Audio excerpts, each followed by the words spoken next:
Hi everybody, it's Don and I hope you're having a fantastic day. Well, some people up in Alaska had an epic adventure, including heading to wrong areas, rock slides, block trains, block highways, etc., and possibly not even being able to get back on the cruise ships. Crazy, crazy story.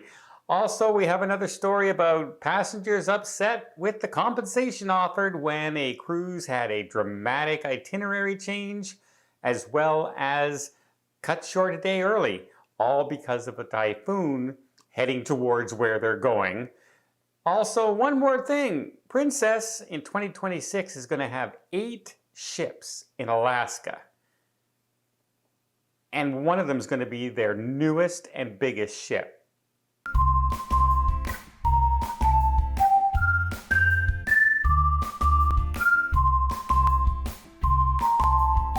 So as we all know, if you go to Skagway, Alaska, one of the premier tourist attractions there is the White Pass Railway that goes up into the Yukon.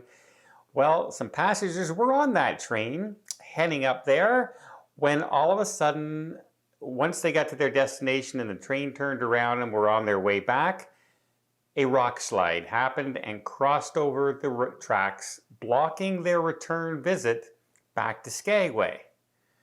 Well, after much thoughts and talks and radio calls and phone calls, buses were sent to pick them up to drive them back, the passengers, back to Skagway. About 150 passengers in all.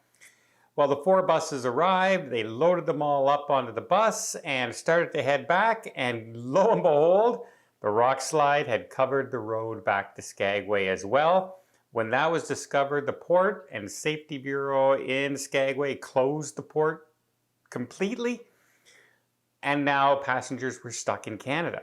They couldn't get back to the Holland America ship, they couldn't get back to the Princess ship, and they were stuck on buses. Well, the decision was made to turn around and drive those buses about a 6 to 6.5 hour drive, a few hundred miles down the road to Haines, Alaska, where they would meet up with the ships. The ships would head up into that direction to pick them up and shuttle them by water shuttle or tender, if you will. So most people took this with really good humor and just looked at it as part of an adventure. Now, by the time they got back to the tenders to get back to the ship, people were tired. They were dead tired. Many of them didn't sleep the whole night on the way, the drive back, etc. There wasn't much to see. It was nighttime, so it's not like you could see more of Canada and the United States and Alaska. But wow, talk about timing. You know, oh, the railway track, we'll send them a bus. Well, the road is blocked as well. And you have to end up going to an entire thing. They're all back on board now. Everybody's safe. And that is the main thing. And now they have a story to tell all their friends when they return back to their hometown. Speaking of returning back to your hometown, imagine going on a cruise. It's only 5 days long, and 3 of the ports that you were going to go to are dramatically changed or canceled altogether. And then you found out your cruises, well, we're not going to continue on this 5-day cruise. We're going to make it a 4-day cruise. Oh, and by the way, we're going to go to this port instead, which is about a 4-hour train ride from the port you were supposed to get off altogether. Well, this is happening on a Costa cruise ship in Taiwan. And the passengers on board were not happy. Let's put it plain and simple. They were not happy. Many of them were refusing to get off the ship, all gathering up near customer service and everything, chanting, refund, refund, refund, give us our money back, don't get off the ship until we get our money back. Meanwhile, there's a typhoon, which was the cause of all this itinerary change and everything, heading towards them. And so authorities had to be called in and are basically telling the people, look, you have a beef with the cruise line, you're not happy with the compensation, fine. Bring it up later. because right now there's a typhoon coming and you're in danger. Get off the ship. And this cruise itself is not something you can book through Costa or anything. It was a travel company that chartered the vessel out there and was running their own cruises. Well, they did pay for the transportation and refund a full day for the money and gave the $100 onboard credit as well for the changes on the itinerary, and they paid for all the travel and trains to the other port to get people back home. So it seems like the agency was trying to do what they could, but a lot of passengers did not think that was enough. They say the itinerary was too drastically changed, and that $100 compensation and one-day refund is not enough. The company needs to do more. What do you guys think? They actually didn't have to do anything. It's right there in the cruise contract that itineraries can change, especially when there's a typhoon heading towards your cruise port.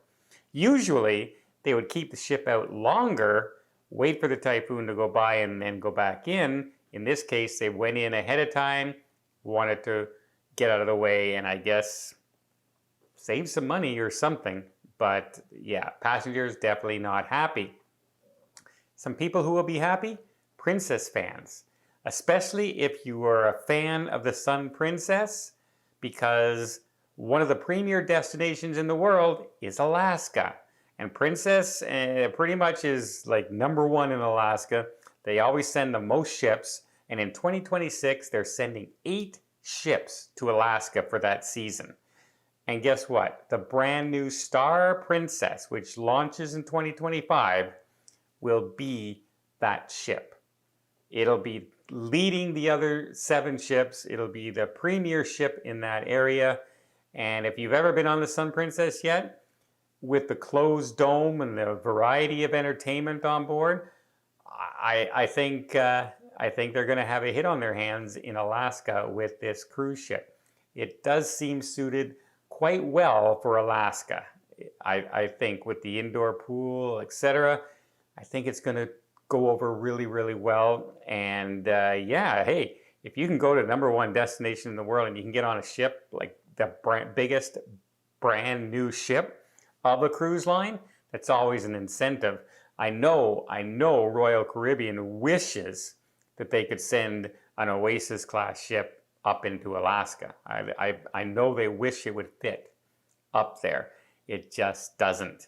But the Princess is large enough and narrow enough to still be able to go and do itineraries up in Alaska. So looking forward to that in 2026. Let me know what you guys think. Would you take the Sun Princess? Many people haven't been on it yet. It's only been in the Med, but it's coming here soon. It comes to Fort Lauderdale in September. So be prepared for that. There's having a naming ceremony and everything. I believe October 10th of this year, just a few months away. Something else is on October 10th. Oh yeah, it's my birthday. I wonder if Princess is gonna invite me to the naming ceremony on my birthday. That'd be a nice birthday present. Well, let me know in the comments down below, what do you guys think about the compensation offered? $100, one-day refund, getting out of the way of a hurricane. Was that fair? Do you think they're not fair? And how would you have liked to have been on the train that got cut off by a rock slide, get on a bus, that gets cut off by a rock slide, and now you have to spend 6.5 hours by bus to get back to your cruise ship? Good news is, at least you got back to your cruise ship and no one was injured. Well, I hope you appreciate this video. If you did, please give it a thumbs up. Want to see more tips, more tricks, more travel blogs from around the world? Hit that subscribe button. Until next time, have yourself a safe and a great vacation.